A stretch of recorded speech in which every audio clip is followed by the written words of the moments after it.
Starting Silverbird was never really easy. It was in 1978, way before it was officially registered, and it was a magazine at the time.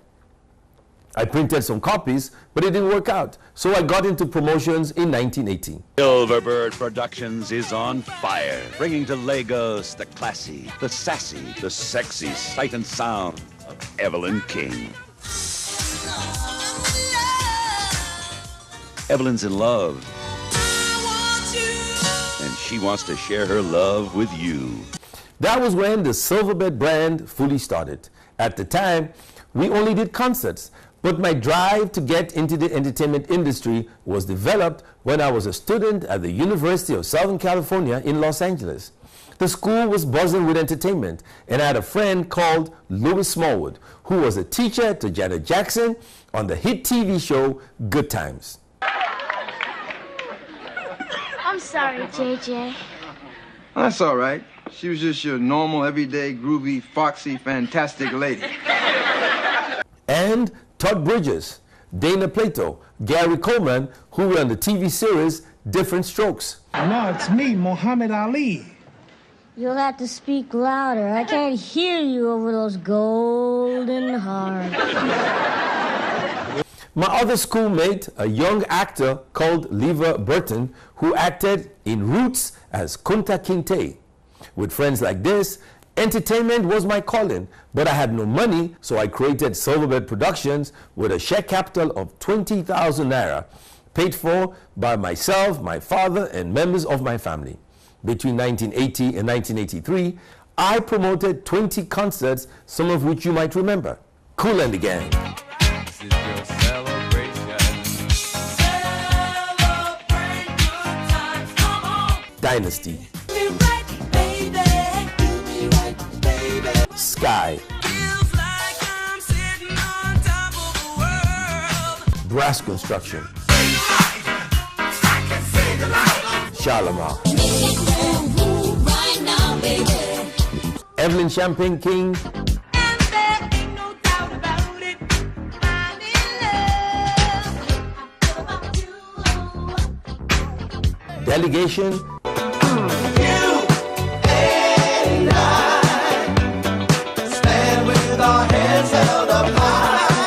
and many others. I was very young when I created Silverbird. When I signed my first contract, the record company asked me where my daddy was because they assumed I was representing my father, considering I was 24 years old. When I began promoting in 1980, the exchange rate was $2 to the naira. In 1983, it was 4 naira to the dollar. So I raised my ticket price, which had been stable for 3 years, from 5 naira and 10 naira to 10 naira and 15 naira. Live at the National Arts Theater, November 6th and 7th, 2 p.m. and 6 p.m. daily. Tickets 10 and 15 naira. On sale at all Domino supermarkets. And I lost 25% of my audience. Economically, it did not make sense for me to promote shows anymore. So that was the end of promotions. The last concert I promoted was Brass Construction in Sky. At 26, I didn't have a job, and I always wanted to work for myself. So I later opened a nightclub called Fantasy. But that was a terrible business to get into since I don't drink, I don't smoke, and I don't like nightlife.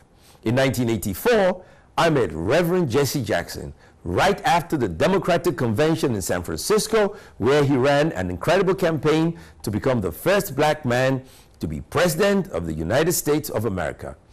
I learned black politics from him, and at the same time, I met former heavyweight champion of the world, Muhammad Ali, and he taught me black consciousness.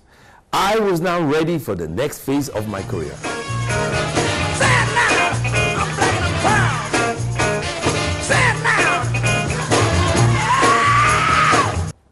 In 1986, I accompanied Jesse Jackson to the frontline states that had just been bombed by white South African forces.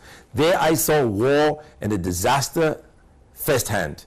It was Angola, Mozambique, Zimbabwe, Botswana, Congo-Brazzaville, and Zambia. In Lusaka, we met with the leadership of the ANC, Oliver Tambo, Thabo Mbeki, and the group that eventually took over leadership of South Africa with Mandela as president in 1991. Of all the presidents I met, 2 of them still rule their countries today. Denis Sassou Nguesso, president of Congo Brazzaville, and Robert Mugabe, president of Zimbabwe. I always wanted to go into politics since I was a child because I was driven by the thoughts of injustice.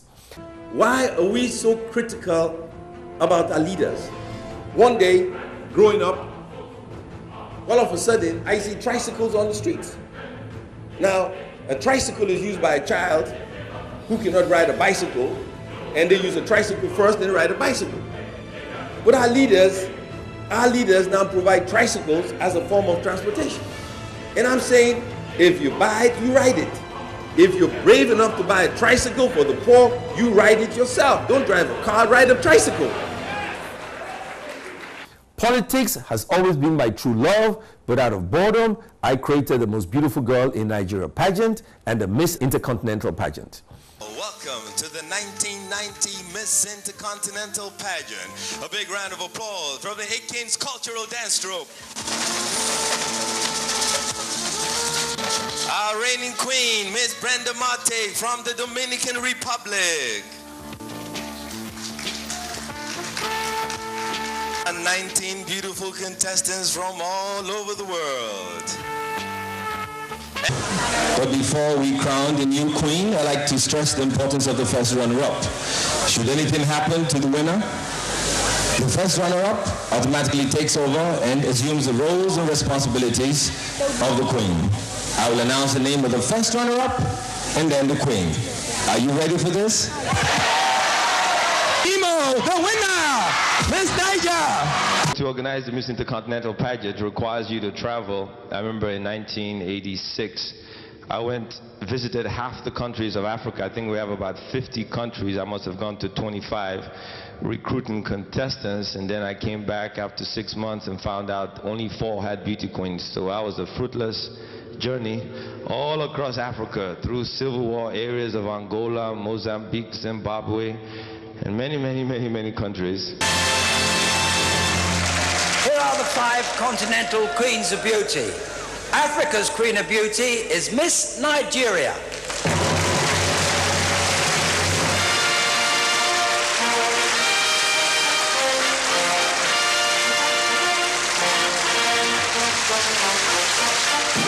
And the Most Beautiful Girl eventually won the Miss World pageant in South Africa, and her name is Agbani Darego. Miss World 2001 is Miss Nigeria.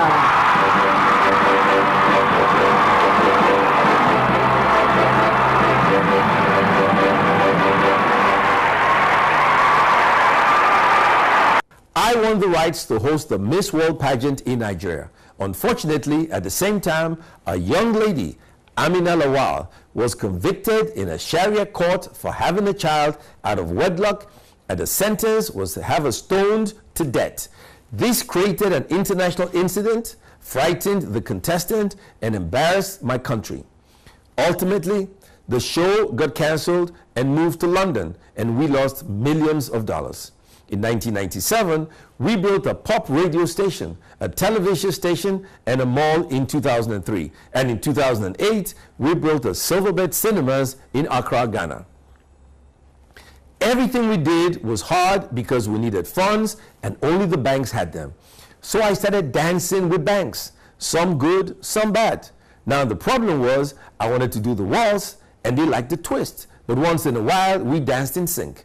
For those of you here today, beyond your ideas, which you believe is bankable and profitable, all you need is to convince a guy with a dark suit and dark glasses. Now the trouble is, bankers deal with historic facts like financing the purchase of rice, sugar, cement, or the construction of houses. But when it comes to creative ideas, they don't have a clue. And that's why the creative arts suffers in Africa. But despite these challenges, our resilience and hunger is what makes us a special people. In 2011, I ran for governor of Bayelsa, and it was unsuccessful. But I did not give up on my political dreams. In 2015, I ran for the Senate and won. The new Senate, if we win, will be very different because we will deal with issues that deal with the public. A lot of issues are not being discussed in the present form, but it'll be a people's-oriented Senate. And we will care about the people, we will care about development. I am now a senator of the Federal Republic of Nigeria, representing Bayelsa East. My story is a long one. My message to you: never give up on your dreams. Never lose hope. Never run away from a great idea, and never look down on anyone, because the person sitting next to you may become the next billionaire. The future, who knows? Thank you, and God bless you all.